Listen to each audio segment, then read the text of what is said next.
Greetings and salutations, all you denizens of podcast land out there. I am the maestro, Kevin Crane. I'm the conquistador, Dave Height. And yes, it is time for your favorite politically incorrect sports commentary show. Been doing this bitch for 30 years. At least 30, if not longer, and we don't show any signs of slowing down. This is Sports Frenzy 2.0, baby. It is June 26, 2024, as we tape this, dropping on Thursday the 27th. We've got the NBA draft going on right now. No excitement really being generated over there. Well, it's because we've talked about this. It's not like it was 30 years ago when you followed college basketball and you knew the players because they stuck around for 4 years. Right. And you learned even the people on the teams we hated at Duke and North Carolina. You kind of were curious, where are they going to go? And now it's all international players. It's all teenage players. Yeah, first two picks, as we watched before taping, both Frenchmen. Yep. So who knows anything outside of absolute basketball nerds about these guys? So I don't know what kind of excitement that generates for the Hawks. And I don't know. And then, of course, where's Bronny going to go? Where's Bronny going to go? Yeah. I heard a great conspiracy theory today about this, by the way. Did you now? Yes. You know who has the pick in the second round before the Lakers? Who? Is it Cleveland? Please say it's Cleveland. No, almost as good. Almost as good. The world champion Boston Celtics. That would be very intriguing. Would Brad Stevens do that just to be a jackass? No, Brad Stevens wouldn't. Brad Stevens is one of those classy guys. Yeah, I know, but still. Now, if it was Pat Riley.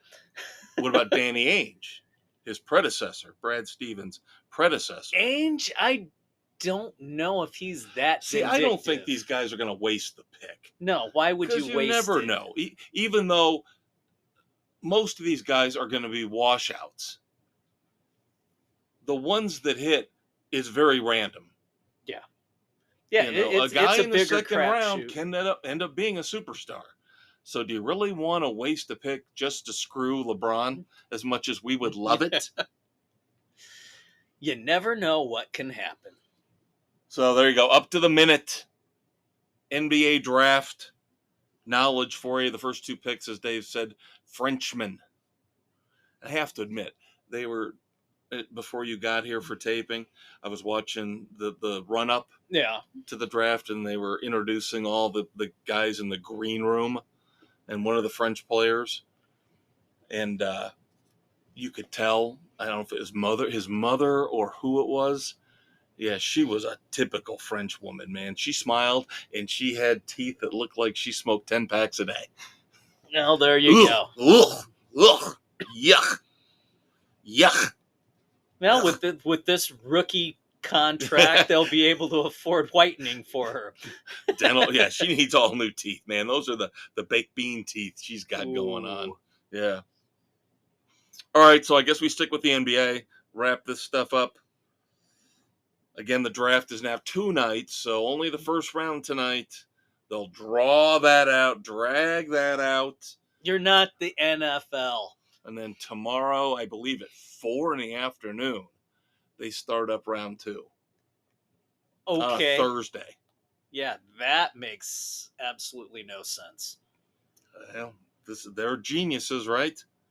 These geniuses that are dishing out $55 million contracts to second-tier players. Yeah. I don't see how, and I know we said this year after year after year after year, but I don't see how this is financially feasible. It's not sustainable. It's a house of cards. It's going to have to collapse at some point. Toronto gives Scotty Barnes, who? beats the hell And out of again, me. you got to be an NBA diehard fan to know these players. Scotty Barnes, I know he's been an all-star. He was a rookie of the year. That's fine. Gets a rookie max extension deal, 5 years, $225 million, which can escalate with certain incentives like getting on the all All-star. defense team, all-star team, up to $270 million. Jesus. To play a damn game. And then the Heat give, not officially yet, they can't do it yet, but they agree on an extension for Bam Adebayo, a 3-year extension for $166 million. And I'm sorry, this is crazy. Stupid This is money. crazy stuff. It's ridiculous. And I know everybody's talking about sports drives TV now, sports drives streaming. But my God, the streaming services are struggling right now. They're hemorrhaging subscribers because people don't give two shits anymore because the content outside of sports is nothing. It's plummeting badly. And of course, we'll talk more about that on the weekend edition. Maybe if you would focus on creating new content and leave the sports over the air where it belongs, then everything would be just fine. But I'm with you. You said it very well. It's a house of cards. There is no way it's sustainable. No way it's sustainable. No, it cannot continue to go on. It can't keep going up, up, up, up, up. The NFL maybe, but because even they're gonna still hit making money. But yeah, you're right. They're going to hit a wall at some point. Then the Knicks acquire Mikal Bridges from the Nets for not 1, not 2, not 3, not 4, but 5 first-round draft picks. What the in addition to a first-round pick swap. So that, number one, tells you how worthless a number one pick is in the NBA. Yeah. Good Lord. That gives the Knicks now 4 players from Jay Wright's Villanova championship teams. Now, can they recreate the magic? They look, Brunson, DiVincenzo, and Hart looked good last season. And of course, the season just ended. It sounds weird to say last season, but it just ended. But now adding this 4th piece, who knows? And by the way, you're going to love this. I believe the Nets do not have a first-round pick in the draft going on right now. But I think from next year through 2031, I want to say, they have 16 first-round picks. Good Lord. So again, what good? You would never see this in the NFL. No. First-round picks are like gold in the NFL. Yeah, because most of the time they're going to pan out. This, again, ridiculous. Usually you don't want to be in the top 5, but... Well, I think it was worse back before they fixed the salary cap structure for the rookies. Yeah. Matthew Stafford was one of the last ones to get one of those rookie deals where he got 60 or 70 million guaranteed. Yeah, where it was... Which, of course, now looks like nothing in terms of the veteran quarterbacks, but still, at that time, come on. All right, the Chicago Bulls made a move as well. They trade Alex Caruso to the OKC Thunder for Josh Giddey. So all you mothers in Chicago, keep your daughters locked up. Just kidding. He was cleared. He was exonerated. So the Bulls get a little more pop in the offense, but trade away a solid defensive player in Alex Caruso. Yeah, which they didn't need because defensively they were abysmal. And then in terms of coaching news, 3 3 new head coaches. Well, 2 new head coaches, one gets an extension. First, the extension. The Timberwolves give, of course, head coach Chris Finch a 4-year extension after the terrific job he did with the T-Wolves. He will be there through 27-28. Then the 2 new head coaches. Cavaliers bring in Kenny Atkinson, who used to be the head coach of the Nets, was an assistant, I believe, for the Golden State Warriors. Yep. But the big one, of course. Oh, good Lord. And yes. Nobody likes this guy. This is what I love about this. Everybody thinks J.J. Redick's a fucking prick. Yeah, Nobody likes him. And even in his press conference, one of the reporters, this is classic. This is classic. J.J. Redick, of course, now has been hired in as the Lakers' new head coach. After they were spurned by UConn's head coach. Redick has never coached before. Ever. Anywhere. But man, he is arrogant. He is cocky. He is arrogant. And of course, they asked him, are there hurt feelings because of the Danny Hurley situation?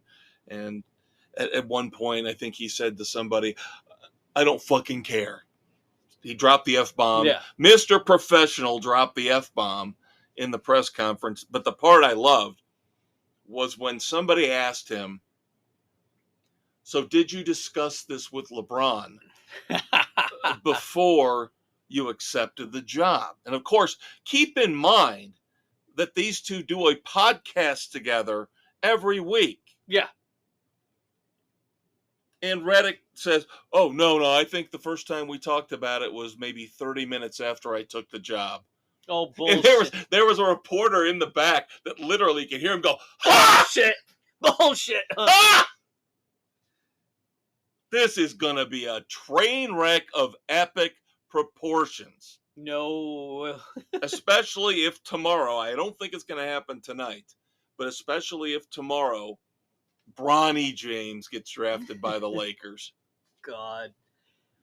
You talk about a franchise implosion. For a historically great NBA franchise. What the hell are they thinking bringing in Redick?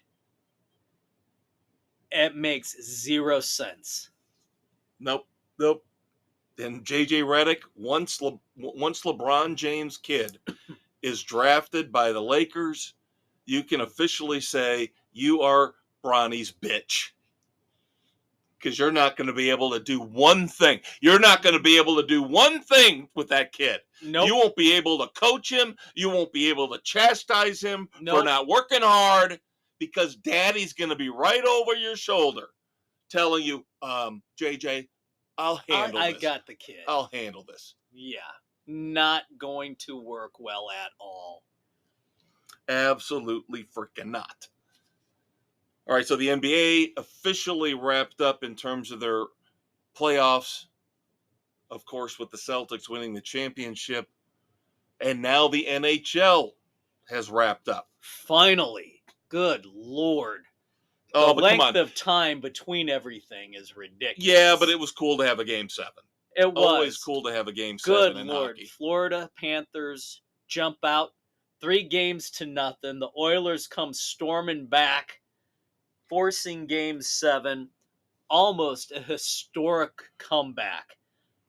The Panthers win 2-1.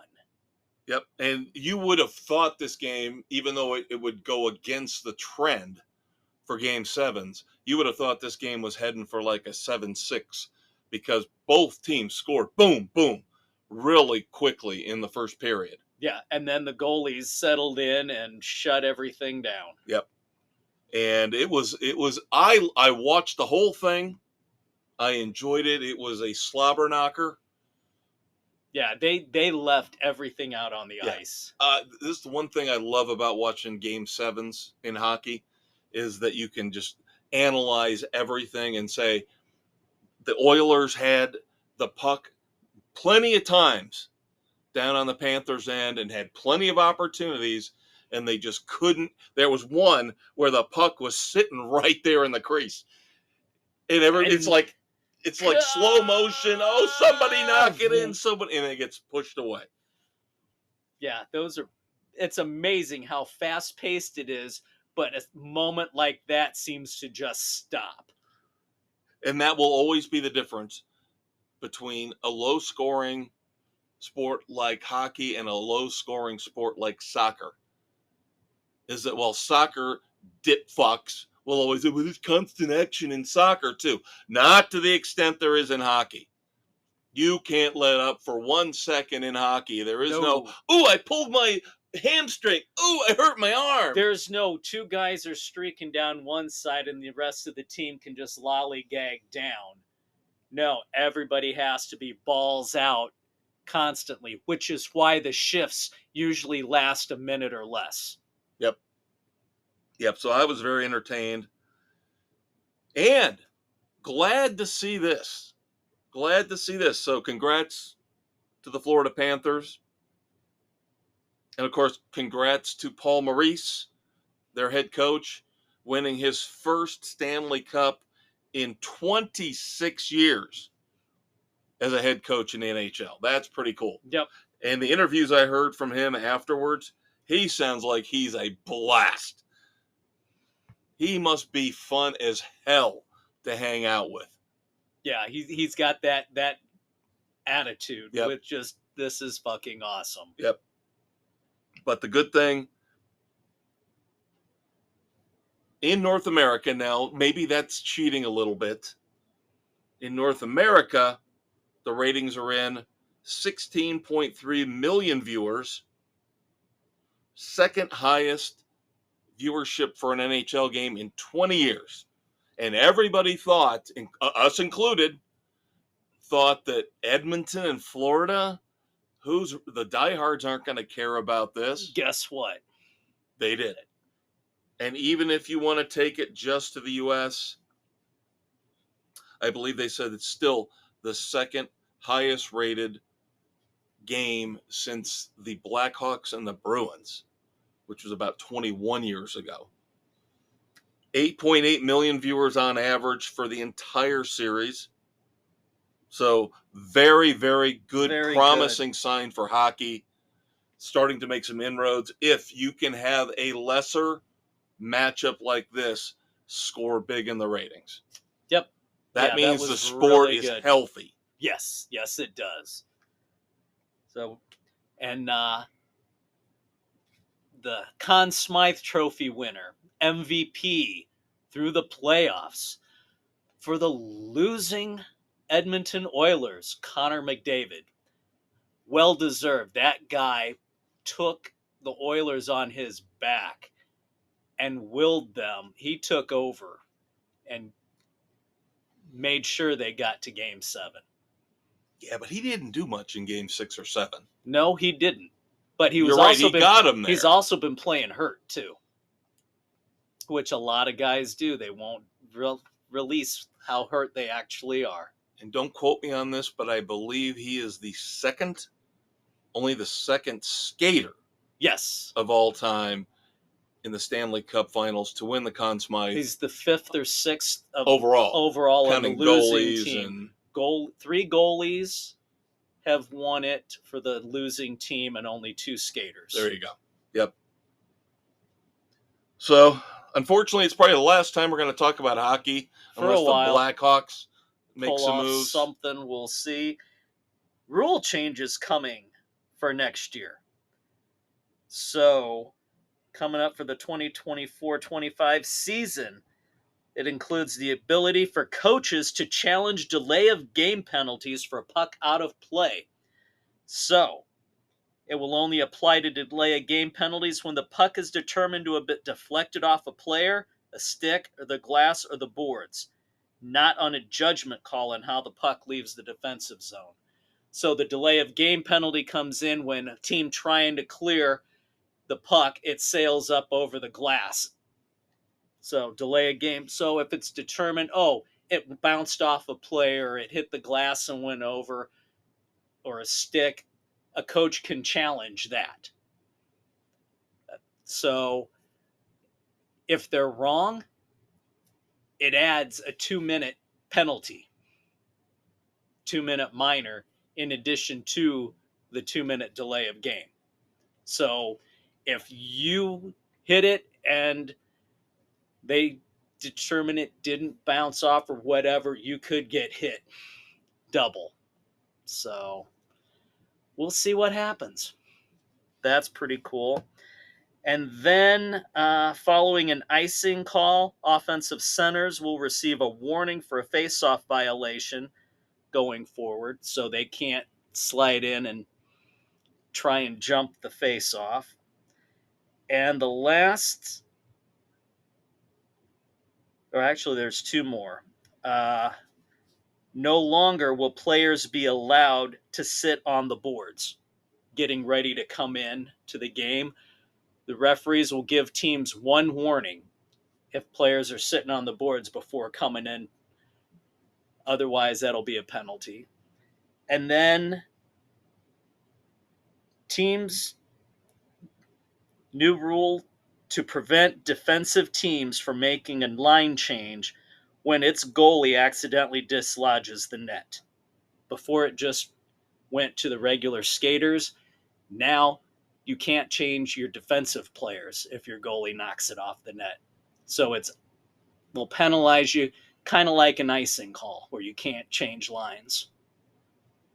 So we'll see how it goes. Well, there you go, kids. And of course, with the NBA and with the NHL, because their seasons go so damn long, they've got to do all this stuff right away. Yeah, obviously, we're seeing this with the NBA draft being tonight and tomorrow as we tape. And we just had the finals wrap up a little over a week ago. And now the NHL already putting in rule changes for next year just after the Stanley Cup is decided. Yeah. So, because these guys are going to be right back at it again, you know, getting warmed up, training camps. Yeah, they got it like within 2 months. Yeah, because they're going to start up again late October, early November. Yeah. So, yeah, way too quick. Yep. In other sports of note, the College World Series, another champion was crowned. The Tennessee Volunteers win their first ever championship in baseball. And interesting side note on that, because we're all about the fun. We're all about the side notes. Okay, congrats to Tennessee. Good for Rocky Top. I really don't care. Yeah, whatever. My Hurricanes no longer relevant in college baseball, so. College baseball, football. Shut up, Dave! Shut up! We are 1 year away. And how dare you? We were in the Final Four in basketball. Were we not in 2023? You were, and then you fell off the face of the earth. With mostly a returning team. Anyway, as Dave pushes me into a digression, do you know about Rocco's Jell-O shot competition in Omaha? Do tell. So, of course, Omaha is where they have the College World Series. Yeah. Once again, for the men who actually play baseball, not softball. There's a bar called Rocco's in Omaha, where I guess the tradition is they have a whiteboard up behind the bar. And they every year for the College World Series, as the fans come in from all the different cities and all the different schools, they have a Jell-O shot competition. Which team is favored based on how many Jell-O shots? So you buy a Jell-O shot and you tell them, I want Tennessee, or I want Florida State, or I want Texas A&M, and they keep a running tote board of how many shots have been sold for that particular team.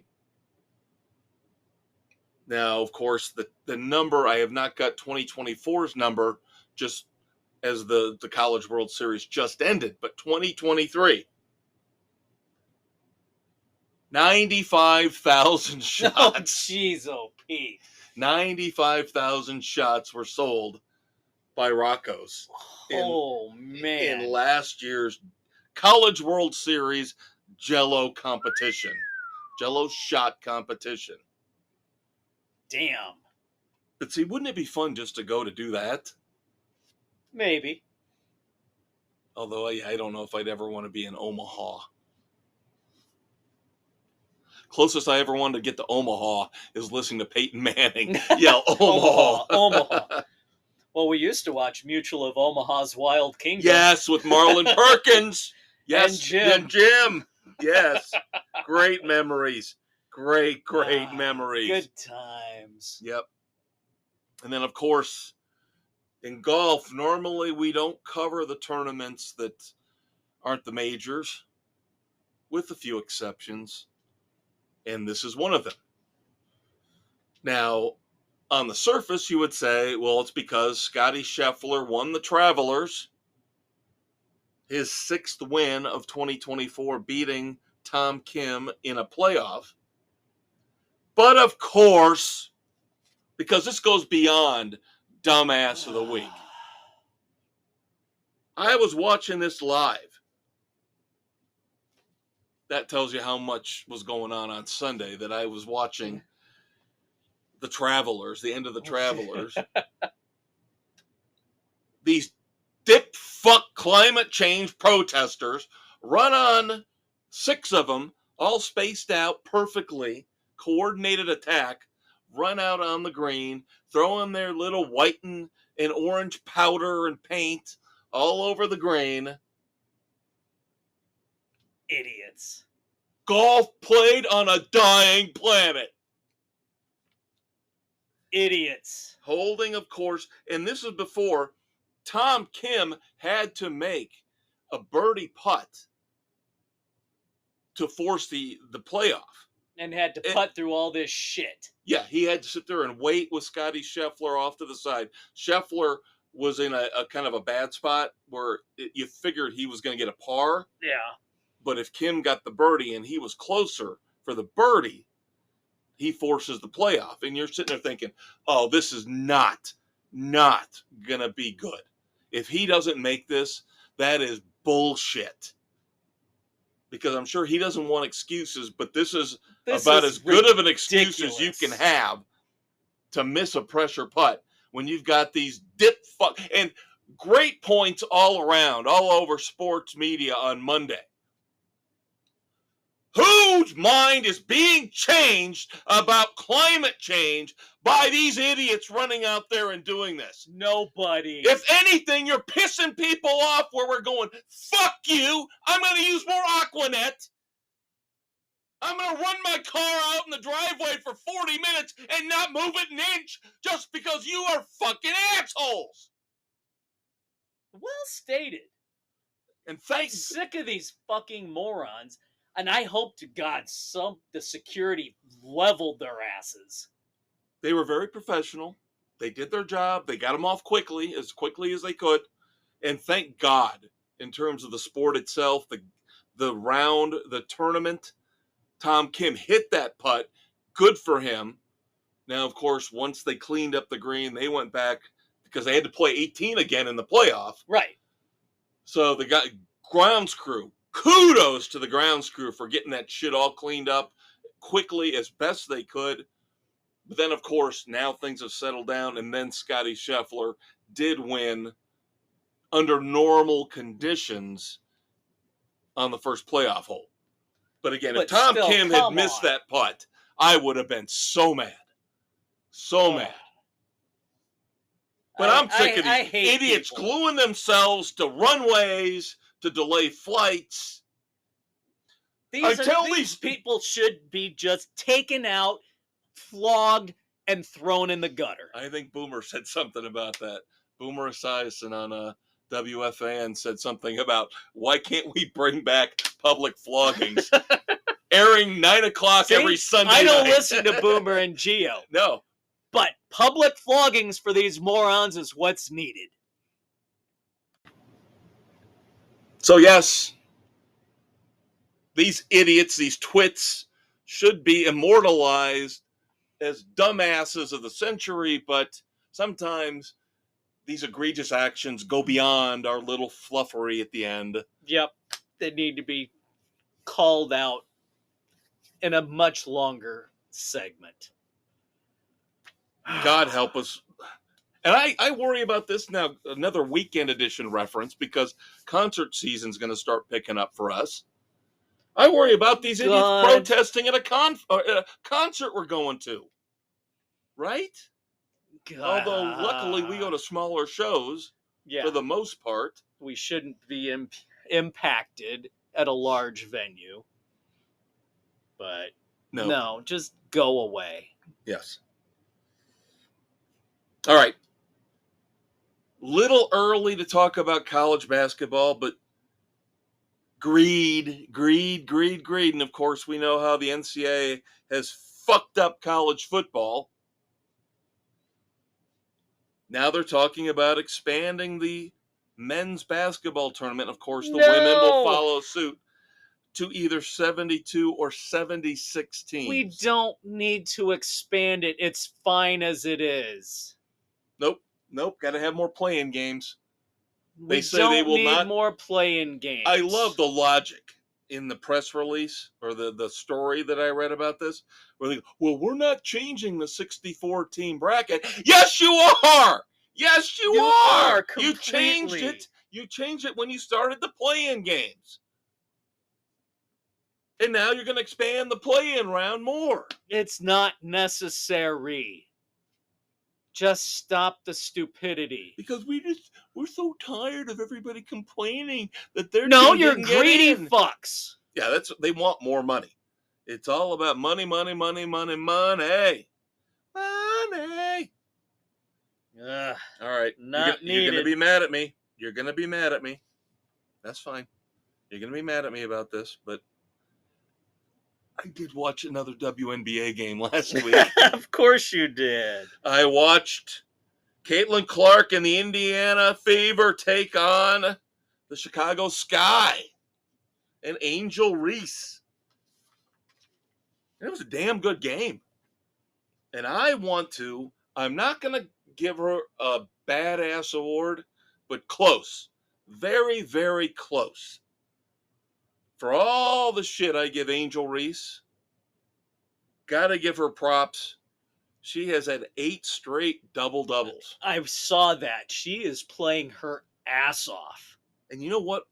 She lets her hair down and you pretty her up a little bit in the commercials. She's pretty good looking. Yes, I'm shallow. I don't care. Congratulations to the Minnesota Lynx for winning the Commissioner's Cup. Oh, the WNBA mid-season tourney. There you go. Whoop-de-doo. Another useless. Then I'm gonna do a little personal note here for about a minute.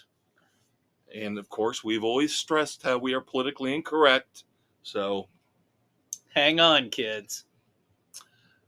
Now we talk a lot since we've been talking about the WNBA and Caitlin Clark. Her teammate from Iowa, her name is Kate Martin. Now, Kate Martin went to the WNBA draft, my understanding is, to support Caitlin Clark, her teammate. Yeah. Didn't think she was going to get drafted. She got drafted by the Las Vegas Aces, who I do believe are the defending champions. Yes.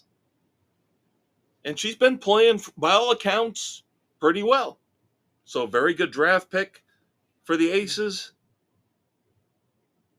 Well, Kate Martin just basically, this week on social media, introduced the world to her girlfriend. Which is fine. This happens all the time in the WNBA. That's good. That's fine. But, holy mother of God! What a waste. You can get on Facebook or Instagram or whatever, and you look up Claire Gransee. Gransee. She's a goddamn 9, if not a 9.5. Wow. I mean, she's smoking hot, Dave. And she plays for the other team. This is enough to break my heart. Such is the life the world we live in. What happened to the crew cuts and the cut-off denim shorts and the flannel shirts when you knew? Yeah, she goes the other way and that's fine. Kudos to her for playing for the other team. Not this woman. Now they're poaching. Yes, yes. They're overstepping their bounds. We cannot have this. This will not abide. The maestro will not abide this. Okay, sorry. Just want to have a little fun there. There you go. All right, one quick NCAA football note. We'll move on to the NFL. I know we had a good year last year with Oklahoma, but 2 years in, after a bad first year at one of the most prestigious programs in the U.S., Brent Venables in Oklahoma got a 6-year, $46 million contract extension through 2029. Again, he had one good year. This sounds a lot like Charlie Weiss to me. Yeah. Is what it sounds like. It's a panic because his move. first year, he was hovering around 500. And then he has a decent year, panic move. Year 2, panic move. And now that they're going into the SEC. Does an extension really matter that much anymore? Because these guys will break it. It'll get bought out at some point. It doesn't matter. Or he's going to fail miserably and they're going to have to eat it anyway. Yep. Like one Jimbo Fisher. Yep. And again, he's going into the SEC this year. The stupidest move. Absolutely dumb. I think the SEC is going to eat Oklahoma alive. Oklahoma's going to be a mid-pack team. This is to me, very similar to what happened with Nebraska when going they into moved the Big Ten. Yep.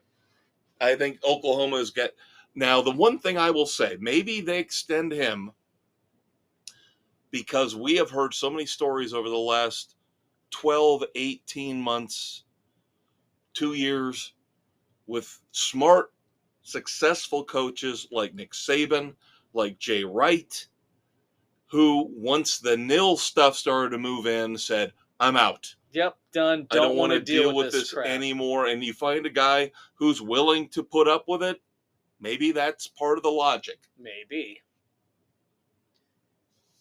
And I know other college sports I can't think of who the coach was, which baseball. I think it was in baseball. Told his team, I'm going nowhere. I'm staying here. Next day, signs a contract with another school. I fucking hate coaches who do shit like that. Well, supposedly this is why they changed the rules, a part of it at least. For the transfer portal. Right. Yeah. To say if the coaches can do it, we've got to let the players do it. Yeah, because they're committing to the coach, and if he bails on them, why shouldn't they have an opportunity to pursue something else? I want to say one of the schools involved was Texas A&M, but I'm not going to commit to that. That sounds about right. I don't know who the other school was, but yeah, I agree completely. And this is another flaw in the system, is that, and the coaches have nobody to blame but themselves. Jumping ship like this is why the NCAA had to overreact and say, then let's just open up the transfer portal for the players to make it fair for everybody. Yeah, we can't let the coaches chase the money and abandon the players that they've made promises to without giving the players an opportunity to find a different location. Absolutely. To improve themselves. Yep. All right, moving on to the pro ranks. The long, difficult year off season for the Kansas City Chiefs continues as they have had to release defensive tackle Isaiah Buggs. Now, we talked about him, if you remember, kids, a few weeks back. Yes. About animal cruelty charges And there were more charges stemming from another incident Yep. as well. Yep. Brought in on June the 16th for burglary and domestic violence charges. So the Chiefs finally said, okay, We'll cut you. we got to let you go. Sorry, Isaiah. Wish we could cut Jackson Mahomes, but can't do that. And, by the way, the Kansas City Chiefs will be making an appearance towards the end of the show as well. And we all know what that means. Now, I don't like to give away my fantasy football secrets because, of course, Dave and I every year go head to head along with 6 other competitors. But this one's kind of hard to ignore. The Patriots give running back Ramondre Stevenson a 4-year, $36 million extension. They never give running backs money. And with Ezekiel Elliott out of the picture now, that tells me they have a main running back, which is very, very rare in this day and age. So we will see what happens. I bump up Mr. Stevenson a little bit in my fantasy football rankings. Potentially a later round if he's there. And then, big news, kind of alluded to this, talked about this over the past 6, 8, 10 months. The city of Jacksonville, the city council approves, nearly unanimous vote, $1.4 billion in stadium renovations for Everbank Stadium. Yep.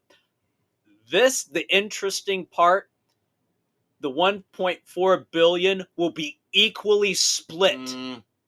Close. Or pretty close it's between 55 city, 45 owner, is what I read.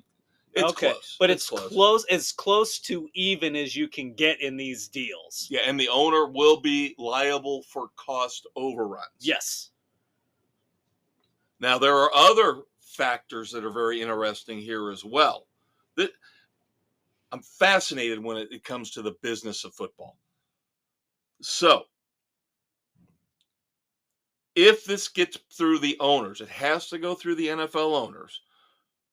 I believe you need to have 3/4 of the owners approve this. I believe so. And I can't see why they wouldn't. But part 1 of this that would be interesting, let's assume the owners okay this. It's going to limit the number of games they play over in England, because right now they've been Roger Goodell's bitch when it comes to playing games overseas. Right, because they get a bigger draw for those games overseas than they get in Jacksonville. So there will be no London game. My understanding is there will be no London game if all this goes through. Jacksonville will not play a London game if, with the 17 game schedule, if they only have 8 home games, no London game. Yeah. We'll see. Because, of course, with 17 games, you got some years where you got 9 away, 8 at home, or vice versa. Now, if it's the other way, it's flipped, then they could have 1 game max. That's it. 1 game max. That's another limitation on this. You cannot take more than 1 home game away from Jacksonville under this agreement going forward. So I like that. That's good. So that means Roger Goodell's going to have to find another team to move to London. And I believe the Panthers also just got stadium renovation money. Yes, they voted on an $800 million to renovate that field. The city is going to pay $650, and then the owner, Tepper, is going to front the first $150 million. Yep. So that leaves Roger Goodell in a little bit of a pickle. And even though they wouldn't do it, you know who I would be just ecstatic if they took and moved? The Washington Commanders. Yeah, but we have to have all 4 major leagues in Washington, D.C. Do you really have to? We got Baltimore. You got the Ravens. Close. You get the They're Ravens. right Ravens there. are a goddamn better team by far. And New Yorkers probably would be sad to see the Jets go. But in the end, joking aside, you know what this means. That means It's going to two-team open it expansion. up. Two-team expansion. That means they're going to put a new team in London and then either a new team in the U.S. or another team abroad. Germany, Mexico, Rio. Yep, there you go. Canada. Yep. One last thing going back to the Jacksonville thing that I wanted to bring up because I think this is kind of a cool deal. So if this all goes through, all gets approved. So Jacksonville, the Jaguars will play this year and next year with the stadium as is. They will play in the 26-27 season with limited capacity in the stadium in Everbank. But then 27-28, they will have to find a new home for 1 year because the renovations are not scheduled to be done till the 28-29 season. And that brings in my old stomping grounds of Orlando. The old Citrus Bowl is up for grabs. They're also talking possibly about Gainesville playing at the Swamp. That usually does not work out too well. That's a lot of wear and tear on a field. And the turnaround for getting everything done. I think Orlando would be the pick. Orlando would be the way to go. Yeah. So maybe Orlando gets the Jaguars for 1 year. That'd be very cool. All right, let's move on to baseball, Dave. And I know you have been chomping. You have been chomping at the bit to talk about your White Sox. So go for it, my man. Yeah, not only are they the worst team in the league, sitting now at 21-60, although I do have to say they have one bright spot with Garrett Crochet. He has been pitching lights out over his last several starts. Under 2 ERA, I think it's 5-2 record. He is leading the American League in strikeouts with 130. He made Ohtani his bitch again. And yet, in their brilliance, the Sox now have a plan for Garrett Crochet to help him handle his workload for the rest of the season. Oh, God. Oh, God. Now, this is all quoting Pedro Grifol, their manager. We're going to start dwindling his workload down a little bit, and we'll manage that correctly. But it's not something we're going to put out and say, here's what we're doing, because nothing in this game is black and white. What? He might have 5 innings where he goes 12 pitches or less, and we might let him go 6 or 7 innings, even when we're trying to minimize his workload. It all depends on what he does. He's slowly detraining through the course of the year so he can finish the season. Yeah, that makes sense. Instead of letting his arm build up and go on, you're going to take it away. We're not going to detrain him and build him back up to the capacity where he was at the start of the season.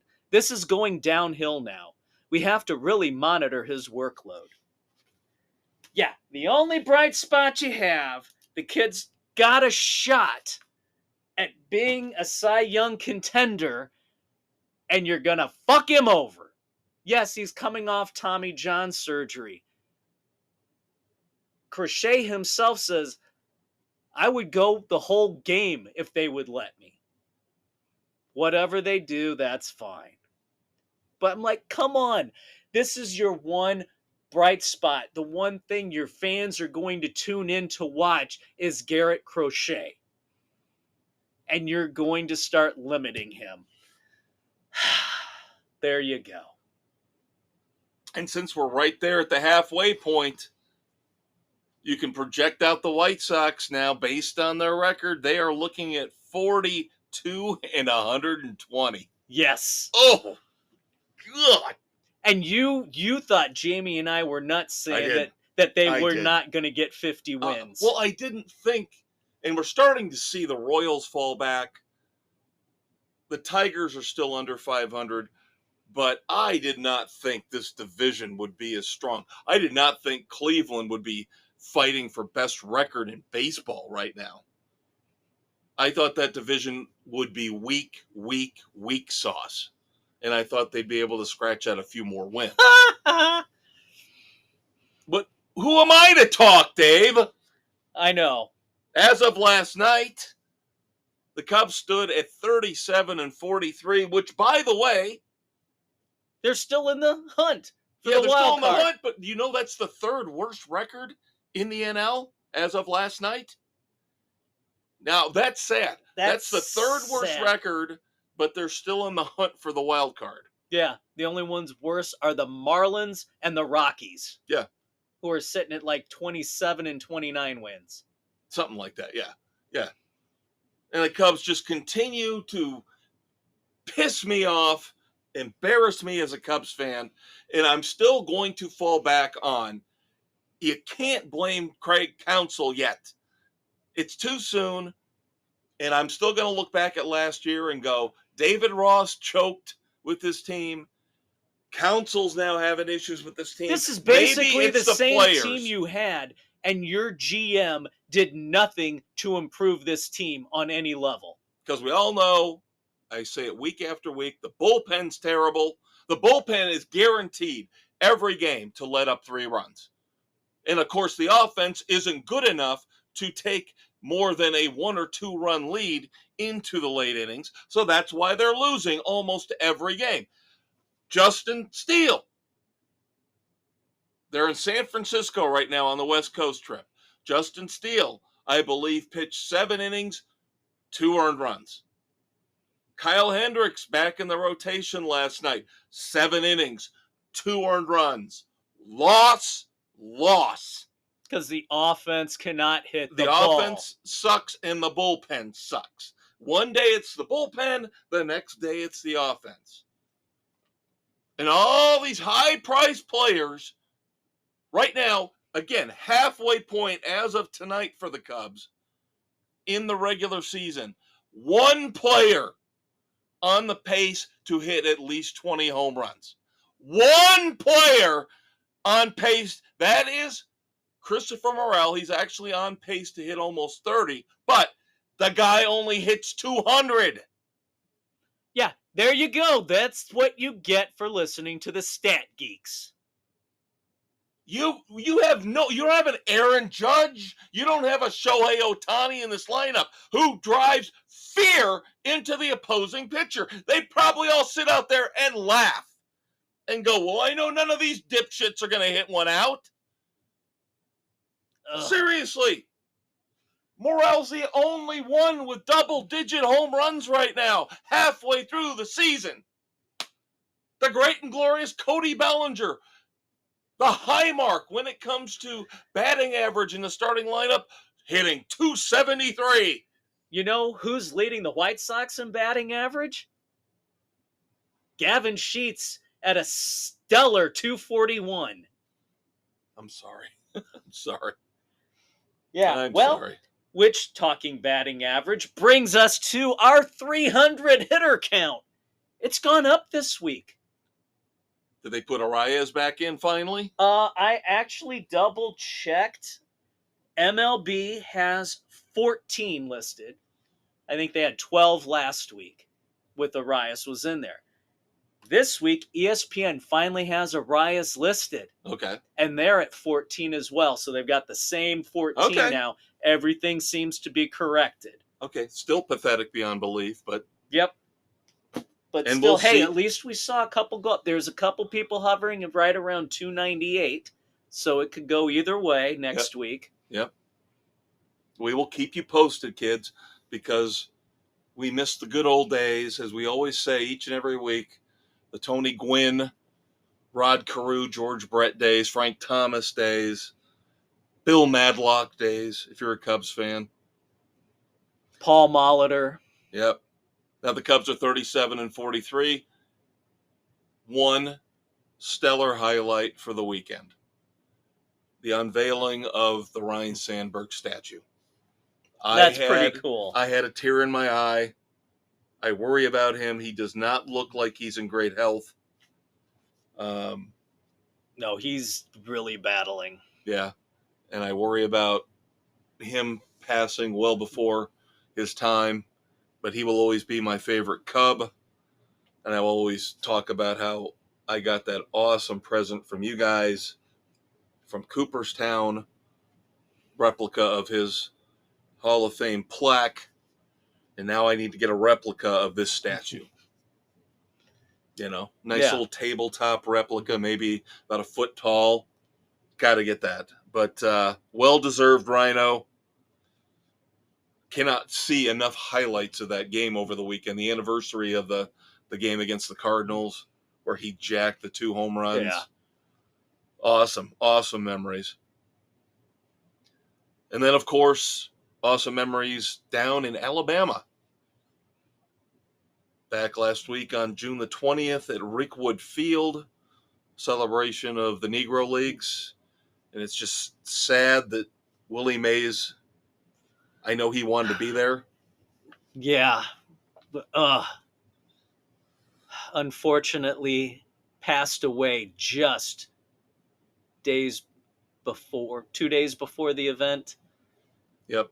St. Louis beat San Francisco 6-5, but that wasn't really what mattered. Just a great presentation by MLB. Yep, the acknowledgement of everything that league stood for. And despite the fact he's a complete and total fucktard, Rob Manfred once in a while will get it right. A blind bird finds a worm every once in a while. So let's get back into the negative for baseball, shall we? Sure, why not? Toronto's young Orelvis Martinez. I believe he just made his major league debut recently. And boom, snap, confetti, done. 80-game suspension for PED violation. He claims it was a fertility drug. Oh, bullshit. Because they're trying to start a family, Dave. Uh-huh. But he takes full responsibility. Yeah, as he should. And swears the doctor told him this would be fine. No. As the bullshit piles up across the border in Canada. Speaking of bullshit, the on again, off again, Edwin Diaz. One year he looks like the greatest closer of all time. The next year he looks like a complete and total stiff for the New York Mets. Ejected against the Cubs. Don't worry, the Mets still won. Didn't even get to throw a pitch. Sticky stuff on his fingers, which he claims it's just the usual sweat, rosin, and dirt I always use, except that the umpires all agreed they know what sweat, dirt, and rosin feels like, and this was stickier than that. And great job with the cameras. Yeah. The camera zoomed in on his hand. His hand was covered in goo. Yeah, covered in goo. Yeah, that was not the norm. And then finally, so of course that's an automatic 10-game suspension. That's the one thing that pisses me off is if regular position players are suspended, that makes sense for 10 games that they can't play in. Pitchers, especially if it's a starting pitcher. A starter, yes. I know where you're going. With the 10 games, they're going to miss 2 games. No, they should have to miss 10 starts. Diaz makes more sense in a closer role. Yeah. Over 10 games, he might make, if the team's winning, 6 or 7 appearances. Right. But you're right. With a starter, absolutely great point. They could manipulate it so that pitcher would only miss 1 start. Yeah. Which is frickin' pathetic. So that's the one issue I have with baseball's rules on that. All right, and then finally we have injuries. Because, of course, baseball players are the most fragile, next to soccer players, of all the big-time athletes. I actually heard Steve Stone today on the Score talking, and they asked him about the injuries, arm problems, Tommy John, and Stoney said, well, The one thing you have to consider, these guys are getting bigger and stronger. Their muscles are getting bigger, but the tendons are still what they are. And they're over torquing the tendons. You got to ease back on all the muscle buildup and everything else that's going on, and stop with the pitching clinics or the pitch science centers or whatever to create more torque and velocity and spin rates, and just let these guys get back to throwing. Stop with the overthrowing, having to hit 100 miles an hour every pitch. Dial it up from time to time, but not constant. I've heard a lot of people say the out of shape guys when we were younger that we used to make fun of. For me, Rick Russell for the Cubs. You know, John Kruk. Think about, you know, Tom Seaver. They were never cut. And speaking of which, Lamar Hoyt.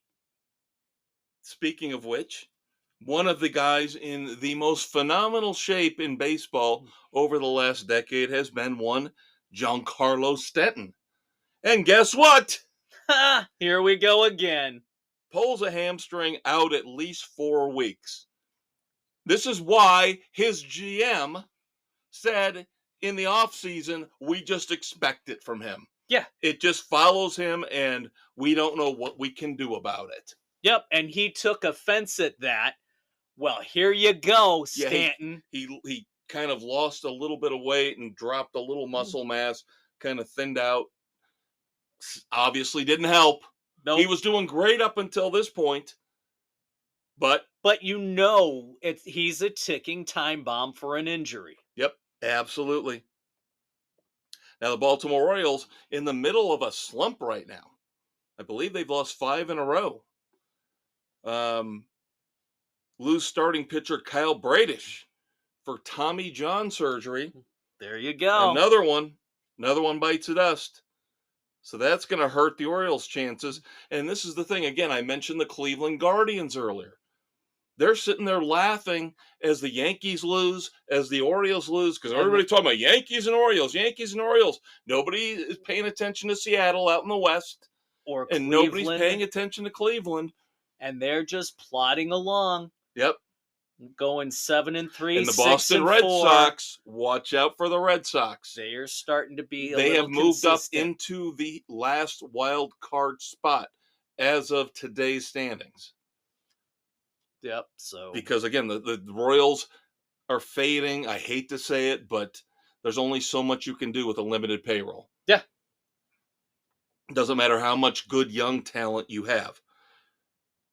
And speaking of good young talent, the last little injury I want to discuss, Fernando Tatis Jr. Another team, the San Diego Padres, it just can't get over that hump. Doesn't matter how hard they try, how much money they spend, how much talent they bring in. That deal they gave Tatis, he has been nothing but a heartache for him since he signed that deal. Again, just like Stanton, he was having a really good year. He was. And now he's got a leg issue. But again, he's another ticking time bomb for an injury. True. And it'll be interesting to see in this offseason how much somebody pays Juan Soto. Now he's slumping. So, and we all know who his agent is. Yeah. The great, the glorious Scott Boras. So there you go. Oh, yeah, this is the type of stuff you get from Sports Frenzy 2.0 here on Spotify, Pocket Cast, Apple, Overcast, CastBox, Amazon, Audible, and iHeart Sports Frenzy, baby. Otherwise known, of course, as iHeartRadio. And do not forget to check out the Facebook page for our weekly NASCAR picks, our weekly baseball picks, and in football season, our plethora of college and NFL football picks. And don't forget the weekend edition, which drops Saturday morning, your favorite politically incorrect pop culture commentary. Yeah, we got a whole mess of different stuff this week. So I'm just telling you, tune in. Trust me, I watched a lot of stuff. I listened to a lot of stuff. I got a ton to bounce off of Dave this week. So you do not want to miss it. And then concert season starting to rev up here in a couple weeks. Pretty much every week from mid-July through October now as we set up another concert. So each and every week on the Weekend Edition, pretty much we'll have a concert review for you. Want to do real quick my Clint Eastwood Badasses of the Week. And then we move on to NASCAR. Because we already talked about the NBA. We already talked about the NHL. But let's combine them. Let's twist them together. Okay, we know with the Celtics, even though he didn't win the MVP, he is their number one star player. That is Jason Tatum. And then one of the star players with the Florida Panthers is, of course, Matthew Tkachuk. Did you realize that these two went to high school together? No, I did not. In St. Louis, there's a social media post of these two on the bus together, hanging out.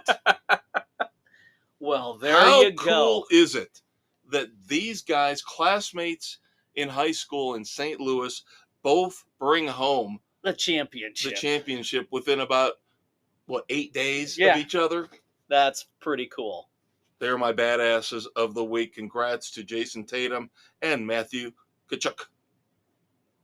All right, now we move on to racing and NASCAR. We have got a lot to fit in here.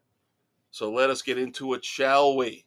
Before we recap Loudon and get into the Nashville Ally 400. We talked about Stewart-Haas shutting down. It is, and of course, Christopher Bell could not keep his big yap shut. But it turned out to be a pretty good weekend for him otherwise. Yep. So he let the cat out of the bag a little early that Chase Briscoe, as he leaves Stewart-Haas, will be climbing into the number 19 Toyota for Joe Gibbs Racing. Now, I love the reaction because he said Chase. Yeah. He said once Chase gets in the 19 and then realized what he'd done. And then Kyle Larson jumped on social media and said, I didn't know I was losing my teammate, Chase Elliott. Good luck in the 19. Good. That's a good pickup by Larson to play that off. Yep. And then now it has been made official. The press conference, everything, it happened yesterday as we record.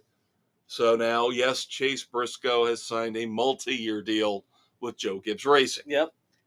And Gene Haas has announced that he is keeping one of the charters to stay with Haas Automotive. He's going to call it the Haas Factory Team. Yes. So he's got to keep his brand viable, sponsoring it himself, as he has done in the past. So he is going to stay in the Cup Series with one team. He's going to keep what they call a legacy charter. Yes. And then he will keep operating also 2 Xfinity cars. Yes. But for 2025, the rumor is that Cup charter, he is not bringing back anybody from Stewart-Haas. No, he is going to look for somebody else. Well, the front runner, it seems like, is Cole Custer. So we'll see how that plays out. Now, Andy Petrie, of course, you know him from his history with Dale Sr. Yep. Retiring from Richard Childress Racing.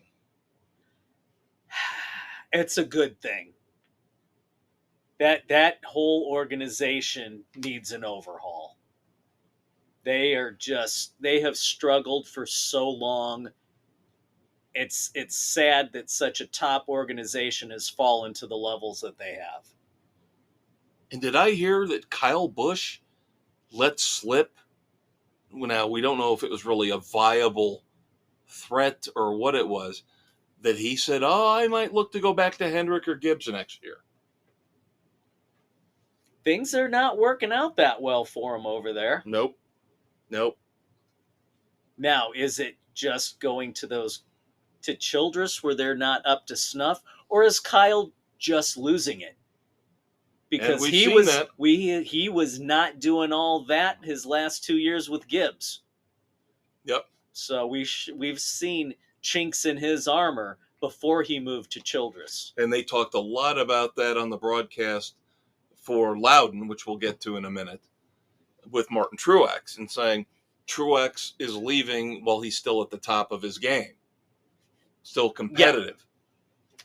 And you wonder if they were alluding to the fact that maybe Kyle's hung on just a little too long. Yep.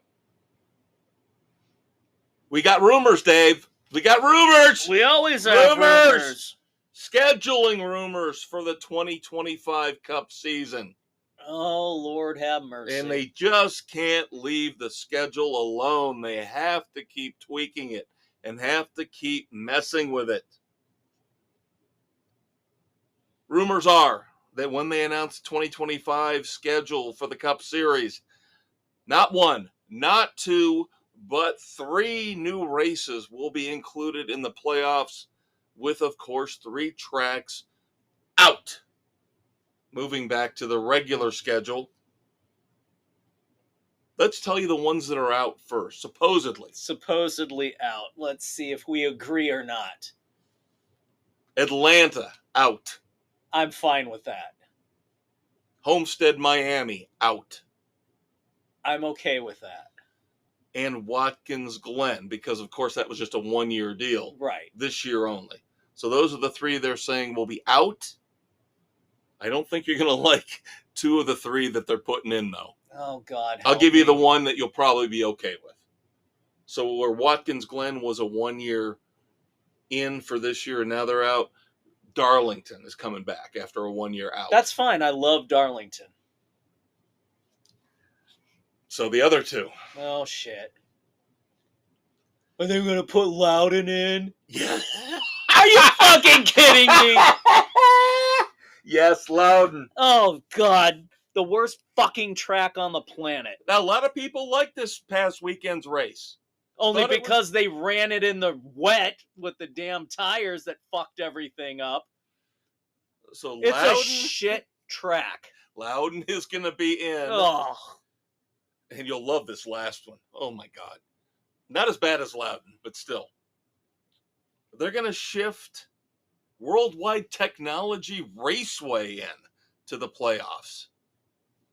It's better than Kansas. Yeah, but Kansas is still going to be in. That's the thing. I know. That's the sad Kansas thing. Out.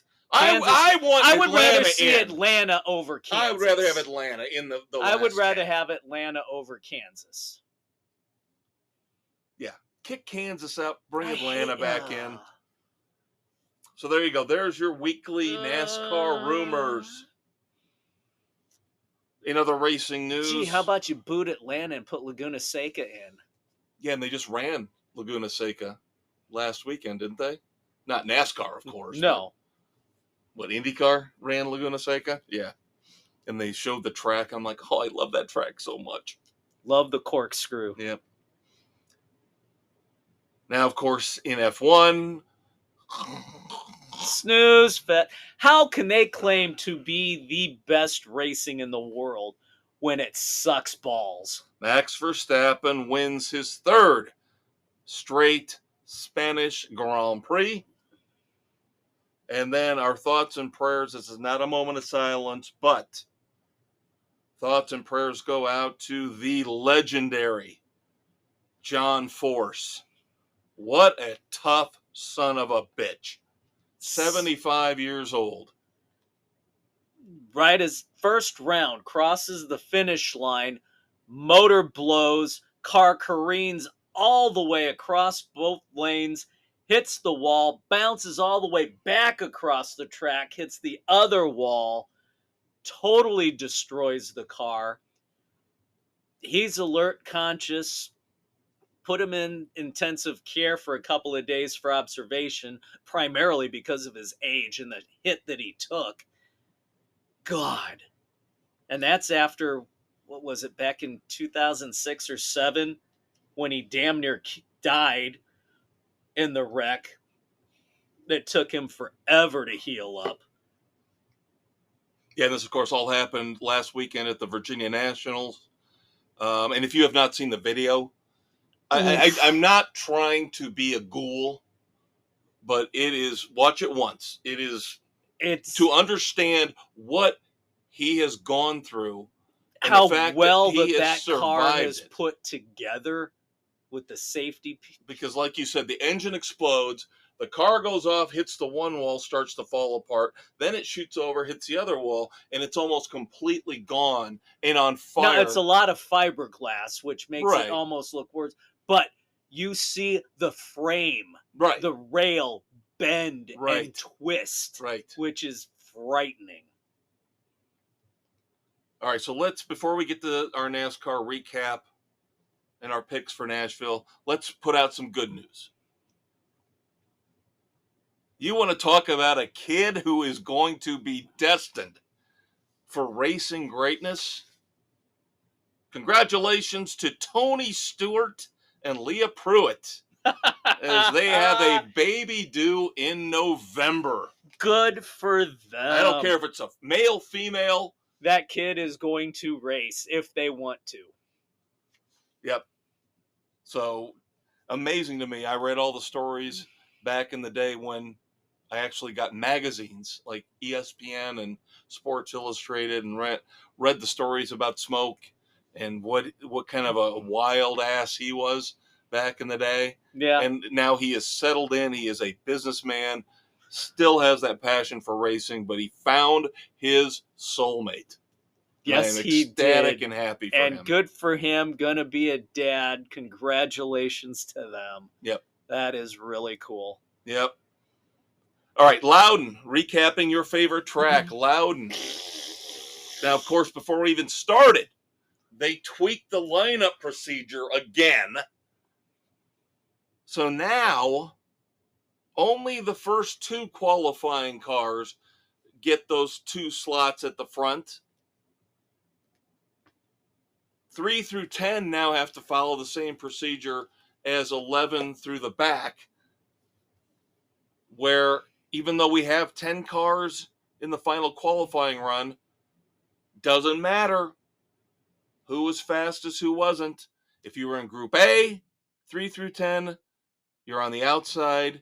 If you're Group B, you're on the inside. Doesn't matter. Stupid beyond fucking belief. So now it's basically just position 3 through the end. Yeah. Through the back. No, you frickin' take it on qualifying speed regardless. I hate this bullshit crap. I kind of understood it in the first round because the temperature can change, the sun can come out, change things. But these final 10 drivers are all running under the same goddamn conditions. Yeah. There's no need to do this. There's no need to do that. That is stupid. And then, of course, it didn't matter right away here in the first change, the first race, because, of course, the rain messed everything up. And because of the metric, Chase Elliott got the pole. Then, of course, we had to bump up the start of the race because of impending weather. They got through the halfway point. Then the weather hit. And they said, we're going to try to get the race in. We're going to try to get the race in. Was it 2.5 hour delay? But here's the thing that bothers me. And a lot of fans got upset about this. So you have rain tires now. You have rain tires now. Yet you wait until the track is almost dry before you put them out there on rain tires. And now it's so dry that the tires fall apart. The drivers are trying to drive down by the interior wall. Where there's still water on the track. They're still puddling to cool off their tires. This was a You should have put them out there earlier. And then you won't let them put slicks on. Because you say it's still too dangerous. Bullshit. But then every 20 laps, you're saying, okay, we're going to throw a caution. And you come down. Everybody comes down. No position change. And you can put more rain tires on. That's so damn dumb. And everybody's saying, this is a wonderful job by NASCAR. They've done a great job. No, they did a shit job. Loudon was a success, Dave. No, it Loudon wasn't. was a success. It was a disaster because they fucked it up because they didn't know what they were doing. They should have had those cars out. What's the point of rain tires if you're not going to run them in the rain? If they're not going to be on wet conditions, they shouldn't be on there. And when it gets to that point, you let the teams decide and you don't throw these stupid bullshit mandatory cautions with no changes. I hate that competitive bullshit crap that they pull. So in the end, Christopher Bell won, probably deservedly so. He adapted to the conditions better than everybody else. Yeah, our panel, no wins, no stage wins for our panel. But still 8 races to go in the regular season, including the Ally 400 this coming Sunday, race 19, June the 30th, 2024 at Nashville Super Speedway.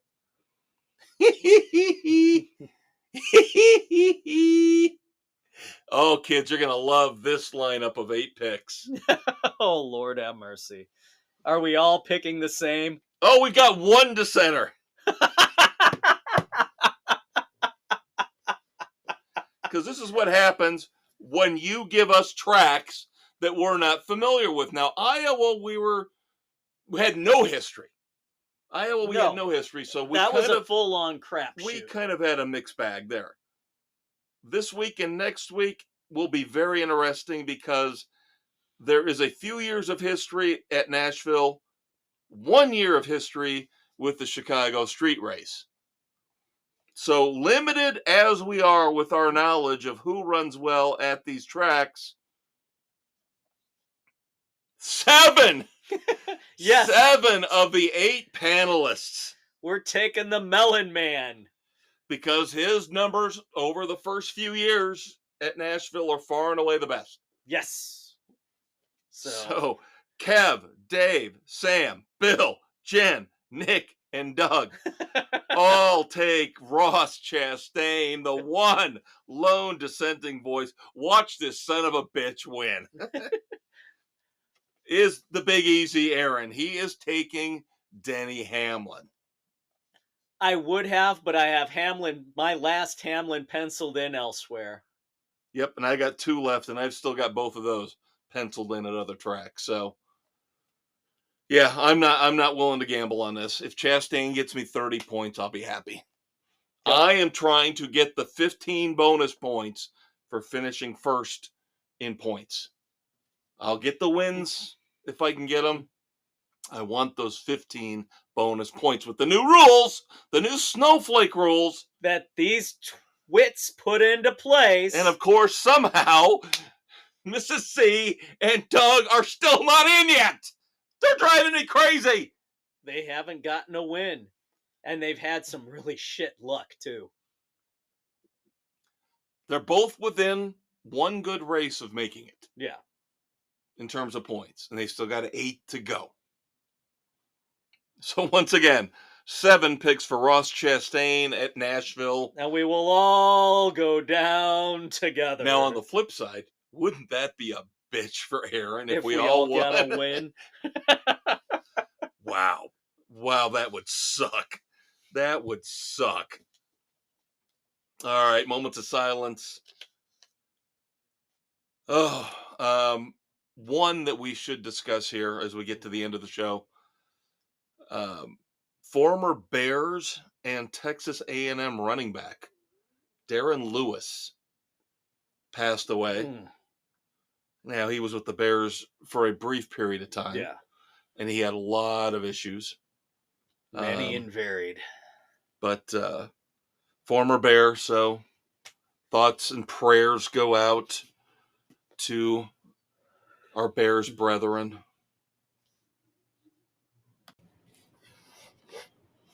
All right, Dave. So we're done with moments of silence. So what do? We pivot. It's time for the Red Foreman Dumbasses of the Week. Of course, our new format, new and improved format, is we will put out a handful of dumbass potential candidates. And we will tell you who is the dumbass of the week. We will vote amongst ourselves Feel free to play along at home. Now, I did not go crazy this week. We need to come up with the home edition. Did you hear what Drew Carey said this week? About the fact that he thinks that most of the contestants on The Price is Right are either high or drunk.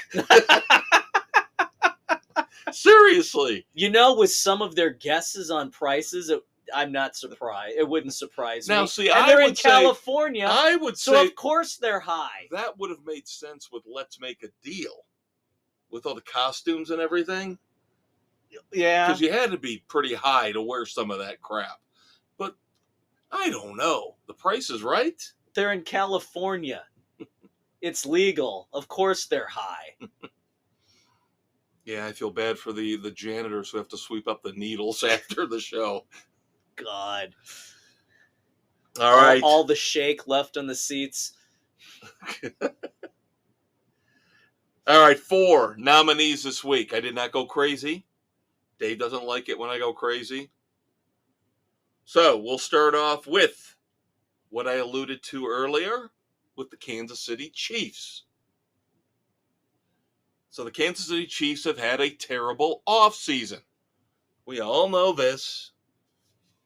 Yes, and Travis Kelce's showing up on stage with Taylor Swift. Yeah. Well, Kansas City Chiefs are taking this whole true love thing a bit too far, in my opinion. The Kansas City Chiefs have teamed with the Hallmark Channel for a new movie. Oh, God. Coming soon. Holiday season. Holiday Touchdown. A Chiefs love story. Good God. No. Now, it does not revolve around Kelce and Swift. But still, come on. No. This is what I'm saying. Oh, my God. You know, you go too far the one way with all the criminals and the felons and the bad behavior, and then you go way too far the other way. Oh, my God. And now you're selling out with a Hallmark Channel movie. God help us. All right. He's on my fantasy team in baseball. Pissed me off beyond belief because this is a loss in a game last week that I could have gotten to help me out in the baseball standings. Kyle Finnegan, closer for the Washington Nationals. For the first time ever in history. That's not good. A team loses a game on a bases loaded walk due to a pitch clock violation. Dude, come on.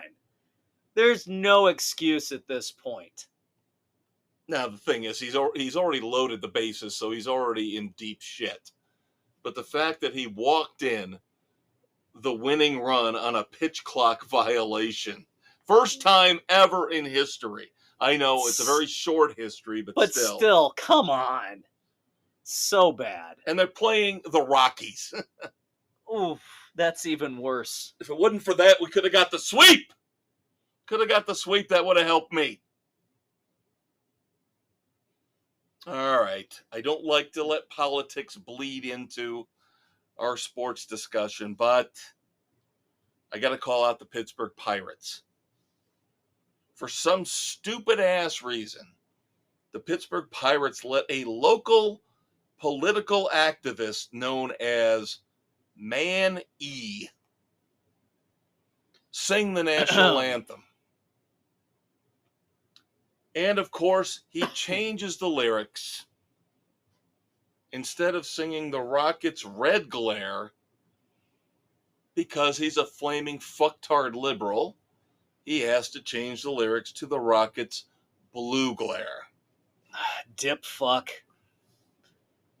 And again, who with the Pirates signed off on this shit?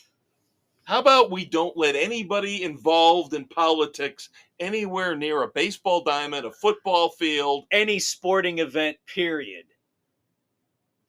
Or concert, for that matter. And then finally,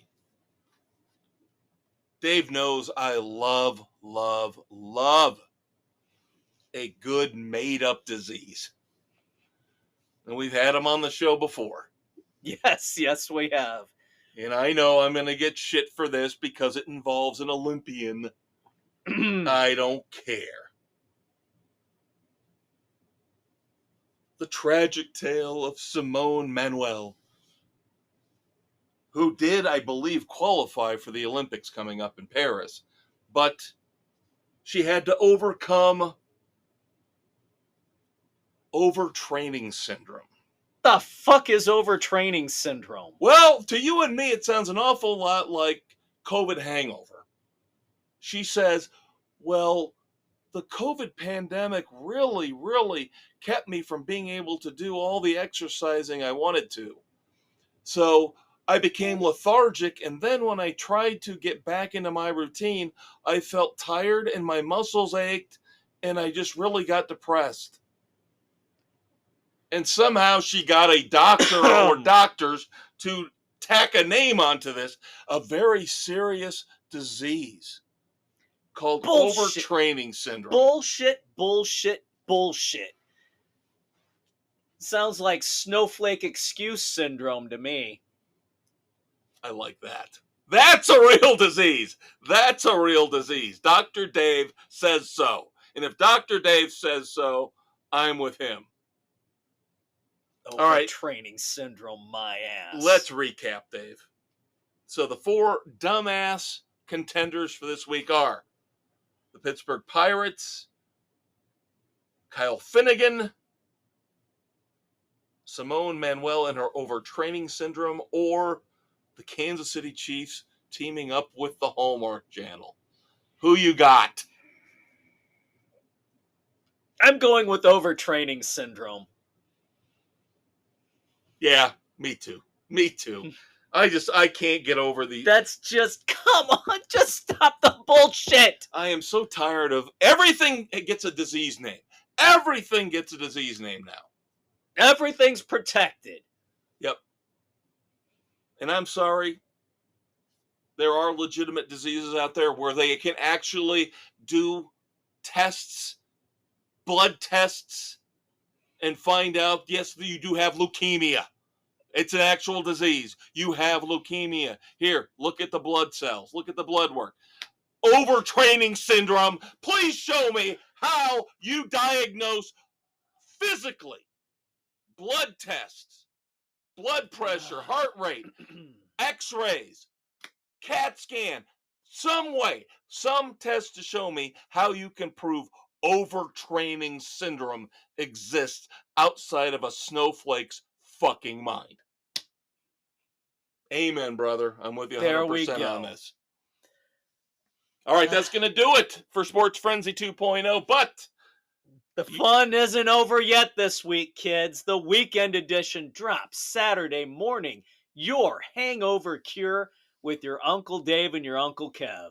Yep, coming up this Saturday, June the 29th. You do not want to miss it. Now, if you don't want to listen to it, and I don't know why you wouldn't want to, keep in mind we'll be back a little earlier than normal next week. Yes, because of the 4th of July holiday. So we'll be taping a day early. It'll still drop on the 4th, which is next Thursday. But there might be a little gap in there in the relevancy between Tuesday night and Thursday morning. So then, bear with us. And we'll play catch up. We'll play catch up, and we'll still have all the good stuff. Sports edition, weekend edition, just a day early. And that's because your Uncle Dave is a fucking trooper. And he's going to make it work in his schedule. He has got a busy, mammoth, massive schedule. Somehow he makes this work every week, and he will make it work even with the holiday next week because he's the man, the myth, the legend. And he is your Uncle Dave. This is your Uncle Kev. Say goodnight to the kids, Dave. Good night to the kids, Dave.